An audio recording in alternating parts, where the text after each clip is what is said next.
ఆయన వచ్చారు అన్న విషయాన్ని అక్కడ ఉన్నటువంటి ద్వారపాలకులు చూశారు. ఆయన అన్నాడు వచ్చి, నేను గాధిసుతుణ్ణి, కుశికపుత్రుణ్ణి, కౌశికుడు అంటారు, నేను విశ్వామిత్రుణ్ణి.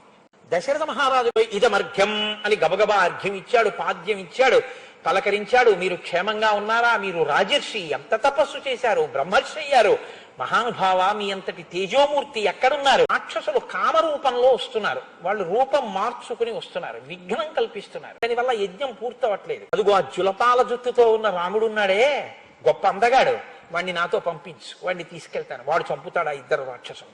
రామచంద్రమూర్తికి ఇంకా 16 ఏళ్ళు కూడా రాలేదు, పిల్లవాడు. ఇప్పుడు ఇచ్చేటప్పుడు మనసులో ఏమీ వ్యగ్రత లేదు, చాలా సంతోషంగా 2 చెంపలు పట్టుకుని శిరస్సు ఉంచి మూర్ధన్య స్థానమునందు ముద్దు పెట్టుకోవాలి. రామచంద్రమూర్తి విశ్వామిత్రుడితో కలిసి రాముడి వెనక లక్ష్మణుడు, ఎందుకంటే రాముడిని విడిచి ఉండడు కదా, ఇద్దరూ విశ్వామిత్రుడితో కలిసి బయలుదేరితే దేవదుందుబులు మోగేయిట.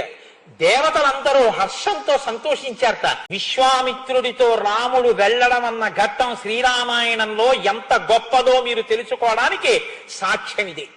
రామా, కమండలంలో ఆ నీళ్లు తెచ్చుకుని కూర్చో, ఆచమనం చెయ్యి, నీకు బల అతిబల అని 2 విద్యలు ఉపదేశం చేస్తున్నాను. అమ్మా, నువ్వు ఈ బల అతిబల అన్న 2 విద్యలు నా దగ్గర స్వీకరించి ఈ మంత్రముల యొక్క సమూహం అయితే మంత్ర గ్రామం అంటారు.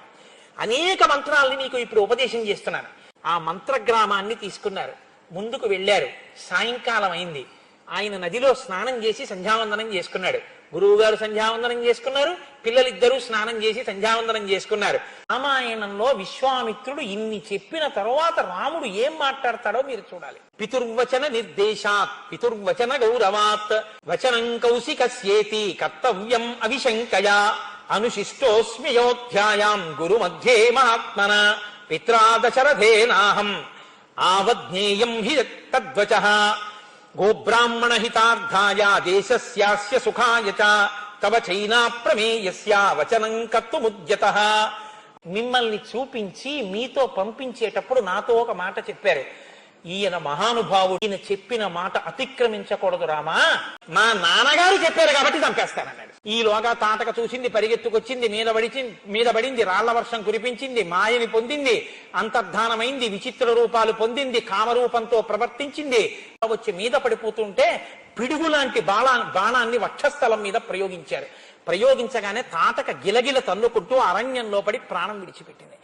అమ్మయ్యా, తాటక మరణించిందన్న శుభవార్తకిట ఈ లోకంలో ఉన్న వాళ్ళు కాదు, ఇంద్రుడితో సహా దేవతలందరూ లేచి నిలబడ్డారట. ఎంత శుభవార్త!